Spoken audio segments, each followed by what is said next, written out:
Welcome back, and thank you for joining for another whiskey review. I'm your host, Mike, and today I'm going to bring you an independent bottling that I've been really excited about for quite some time, and that is the Dramfool Port Charlotte 16-year-old cask strength 60.5% ABV. Wow. Port Charlotte, the heavily peated whiskey from Bruichladdich on the island of Islay. Bruichladdich makes a few different kind of whiskeys. They make their normal Bruichladdich, which are unpeated.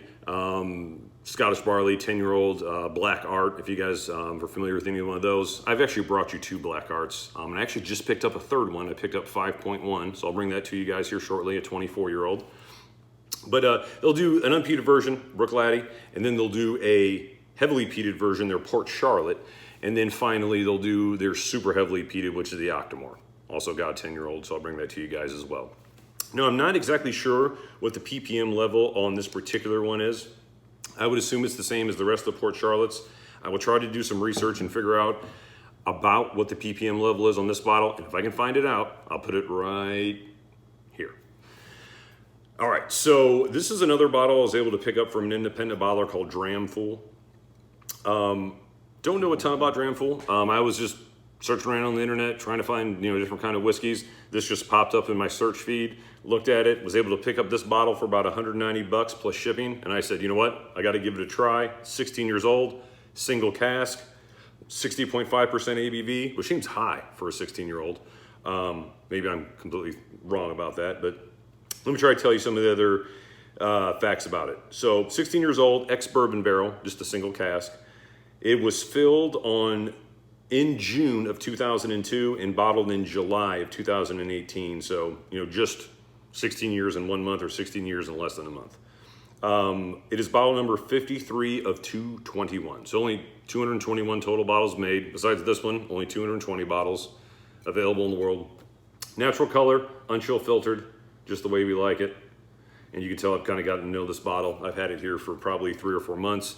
I did what I usually like to do for you guys, is like to buy the bottle, get to know it pretty well, let it oxidize for a while, go back to it a few times, take a few tasting notes, tell you guys what to expect if you want to grab this particular bottle. Now, being there's only 220 other bottles, the chance of you maybe getting a hold of this is slim. So let's see what we got to say about this particular one. First, I will bring you the color, champagne-ish color, maybe a dirty champagne, if you will. Very nice. Give it a quick roll around the glass. The legs come down and they're extremely thick, which you would expect out of such a high ABV cask strength whiskey that's 16 years old. At least I would expect it. Maybe I'm wrong about that. If so, tell me in the comment section. All right, let's see where we're going on with this nose. Smoke. Ton of smoke. Iodine smoke, but not an iodine smoke like Laphroaig. A lot of times when I say iodine smoke, I think Laphroaig, because that's what it is. But this is more iodine mixed with like chimney ash, if that makes any sense to you, like a cold ash.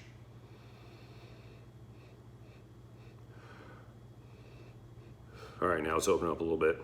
A lot of smoke with this one. This is a heavily smoky whiskey, and if you're at all a regular, as far as a viewer on my channel, I like the smoky whiskeys.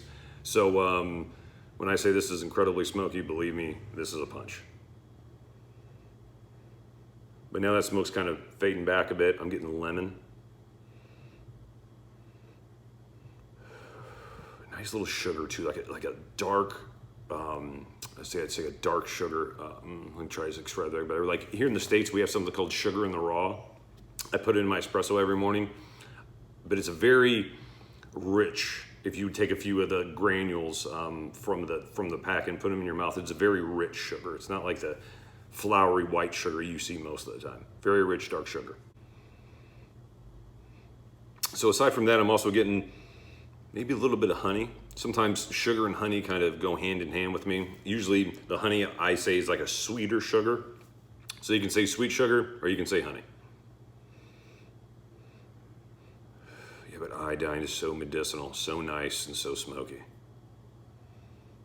This is another bottle where, I mean, if you were to get a 16-year-old Port Charlotte cask strength, independent single bottling from the distillery, it would be expensive. To where this independent bottler, like I said, I was able to pick this up for $190 plus shipping. Really happy about this particular purchase. Should have bought more. I remember going back and forth with it, like, $200 or $190. It seems like kind of a lot. I'll take one to see what it was like. All right, let's take a sip.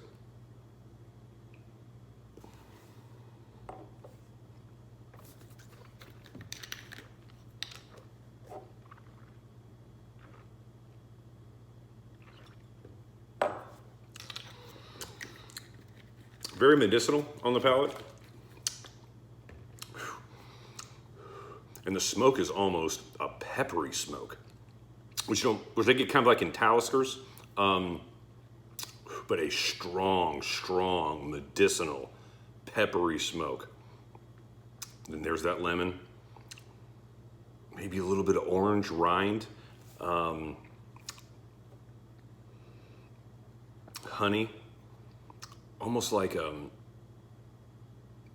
sweet honey, like a sugary icing honey, if that makes any sense. Yeah, just like a dark barley, sugar in the raw icing cake mix, just surrounded by smoke. I put a nice little dollop of water in here just because of the high ABV being 60%. And I'll swirl it around pretty strongly here just to try to get a few of these flavors to open up a little bit. I tell you what, with a nice little dollop of water, the lemon and the orange peel, orange rind really come through nice. You know what that smell reminds me of? You probably don't. You don't know me, so let me tell you what it reminds me of. There is like a Japanese steakhouse, which is essentially like a Benihana. I think a couple of customers there, and they do the cooking right in front of you, where they have the chef and does the tricks and like throws things behind his back and catches them and dices up your chicken and your meat. Well, after you eat that huge rice, chicken, meat feast, at the end they bring you sherbet ice cream. And it smells like sherbet ice cream when they bring it to you after you've just had a pile of stir-fry chicken, steak, rice with that incredibly rich yum yum sauce. Now, sherbet ice cream, if you're at home taking it out of the box or taking out the ice cream box, it was sherbet ice cream after that particularly heavy, spicy, peppery lunch. But you get a lot more out of this when you add a little bit of water. That would be my main takeaway with this particular whiskey, if you happen to get a bottling or a similar bottling from Dramfool, is there's a ton of smoke initially, and I like a smoky whiskey. But once you give it a little bit of time, put in a decent amount of water, I'm not talking a couple of drops, I'm talking maybe half a teaspoon of water, at least the way I fill it Glencairn. You really pick up those nice fruity notes. Never underestimate the power peat smoke has to cover up flavors in a whiskey, regardless of who is doing the whiskey. Peat covers up a lot of flavors. You really need to get to know, especially older peated whiskeys, say like a Lagavulin 16 or some of the older ones, or Laphroaig 18. You need to take your time with it. You need to get past that peat. You need to, if you can't get past that peat, just with giving it time, you need to add water to it, because there are some really beautiful notes in some of these peated whiskeys once they open up. Now this particular one, as I said, I've been drinking it for 3 months. I'm drinking this bottle down. I drink it down probably this far in the first 45 days. I shared it with a couple of friends just to see what they thought. And it has had plenty of oxidation. Still, you need a nice dollop of water to really get the most out of this whiskey. Yeah, lemon, lime, orange. And that way it almost reminds me of an Ardbeg 10. You get the lemon and the lime, got a little ridge of vanilla. But that sugary, icy sweetness is just over the top with this one. So smoky, Yet so sweet. Man, it really is a treat. Really is a treat on the nose. All right, let's take another sip, see if water did much to it.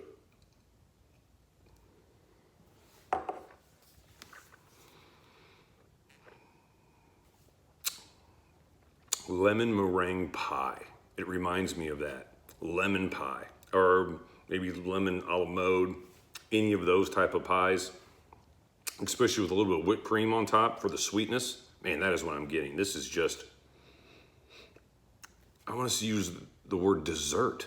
It is a dessert whiskey, but it's just incredibly smoky. It's like having dessert and smoking a cigar. Yeah, it's like that. Yeah. Eating some lemon meringue pie with some really sugary whipped cream on top, smoking a cigar. It's lovely. Excellent, excellent, excellent whiskey. Super impressed with it. I'm at a 91 out of 100. I tend to favor the peated whiskeys. If you're a regular to my channel, you know how much I like the peated whiskeys. Really, really love this one. Should have bought more bottles. If I can get my hands on a few more of them, I definitely will. If you can get your hands on any of these, or if you tried this one, love to hear your thoughts on it. I don't have anyone to bounce this off of other than a couple of people that I've let tried it. So this is completely shooting from the hip as far as what I think I'm getting here as far as the experience, but I think I'm pretty close. Tell me in the comments section. Anyway, I want to thank you for once again joining me for another whiskey review. Have some really good whiskey reviews coming up. Have another Octomore 10-year-old, 3rd edition. Have a Talisker 30 and an Ardbeg 23. Those will be my next 4 reviews.